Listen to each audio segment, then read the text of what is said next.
بسم اللہ الرحمن الرحیم۔ السلام علیکم ناظرین گرامی، آج کی اس ویڈیو میں ہم آپ کو حضرت داؤد علیہ السلام کی قوم کا واقعہ سنائیں گے کہ کس طرح اللہ تعالیٰ نے ان کو بندر بنایا۔ ناظرین گرامی، حضرت داؤد علیہ السلام کی قوم کے 70,000 افراد سمندر کے کنارے ایلا نامی بستی میں رہا کرتے تھے۔ ان لوگوں کو اللہ نے ہزاروں نعمتوں سے نوازا تھا، لیکن جب راحت اور سکون آیا تو یہ اللہ تعالیٰ کی عبادت سے دور ہو گئے اور اللہ تعالیٰ کی مخلوقات پر ظلم کرنے لگے۔ تو یوں اللہ تعالیٰ نے ان کو خبردار کیا کہ ہفتے میں ایک دن، ہفتہ کے دن شکار نہ کیا کرو۔ اتوار سے جمعہ تک جتنا مرضی شکار کرنا چاہتے ہو کر لو، لیکن ایک دن اللہ تعالیٰ کی عبادت کے لیے اور مخلوقات کے امن کے لیے رکھ دو۔ یوں اللہ تعالیٰ نے ان کا امتحان لینا شروع کیا۔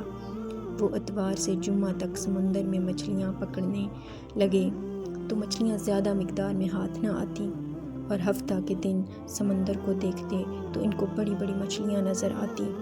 ان میں سے ایک شخص کو شیطان نے ورگلایا کہ پریشان کیوں ہوتے ہو، میری ترکیب پر عمل کرو تو تم شکار سے کبھی محروم نہیں رہو گے۔ تو پھر اس شخص نے شیطان کے کہنے پر ہفتہ کے دن کانٹا لگا کر ڈوری کو سمندر میں ڈال دیا تاکہ مچھلی پھنسے، اور شیطان نے کہا کہ اس کو تم اتوار کے دن نکالنا، یوں ہفتہ کے دن کی حرمت بھی باقی رہے گی اور تمہیں شکار بھی مل جائے گا۔ اس طرح اس نے اس ترکیب پر عمل شروع کیا اور آس پاس کے لوگوں کو بھی یہ ترکیب بتانے لگا، اور اس طرح کچھ لوگ ہفتے کے دن جال پھینکتے اور اتوار کے دن نکالتے۔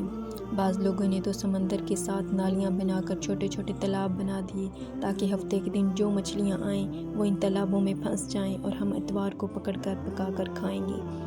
ان میں سے کچھ اللہ تعالیٰ کے خاص لوگ بھی تھے جو کہنے لگے کہ ہے لوگو، اللہ تعالیٰ سے ڈرو، اللہ نے ہفتے کے دن شکار سے منع کیا ہے۔ یہ جو تم جال پھینکتے ہو تو ان میں جو ہفتے کے دن مچھلی پھنستی ہے، یہ شکار ہفتے کے دن کا ہوگا۔ اللہ کے عذاب سے ڈرو اور نافرمانی نہ کرو۔ وہ لوگ ان کا مذاق اڑانے لگے۔ اب اس بستی میں 3 گروہ بن گئے، ایک وہ جو اللہ کے نیک بندے تھے اور نافرمان لوگوں کی بار بار اصلاح کرتے تھے، دوسرے وہ جو ان لوگوں سے نفرت کرتے لیکن خاموش رہتے تھے، اور تیسرے وہ جو گمراہ ہو کر اللہ تعالیٰ کی نافرمانی کر رہے تھے۔ تو یوں پھر اللہ تعالیٰ کے نیک بندوں نے اس بستی کے بیچ میں ایک دیوار بنا دی اور یہ حکم نافذ کیا کہ اللہ تعالیٰ کی نافرمانی کرنے والے اس طرف رہیں گے اور ہم جو اللہ کے نیک فرما بردار ہیں وہ اس طرف رہیں گے۔ وہ سارے لوگ بار بار ان سے کہتے رہے کہ ہے لوگو، اللہ سے ڈرو۔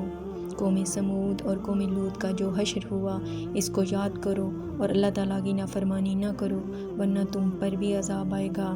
اور نافرمان جن کی تعداد تقریباً 12,000 تھی، وہ ہنستے رہے کہ ہم پر کوئی عذاب نہیں آ سکتا۔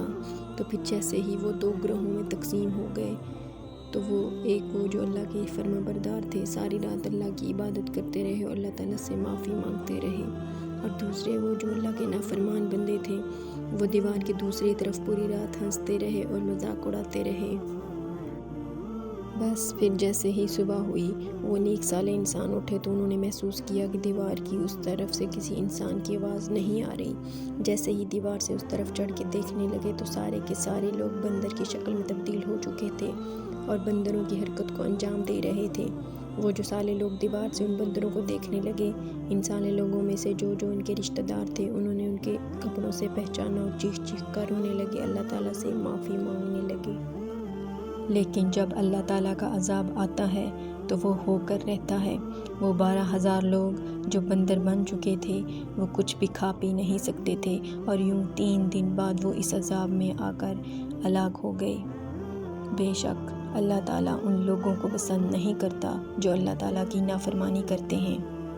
ہے اللہ ہم سب کو اپنا فرما بردار بنا۔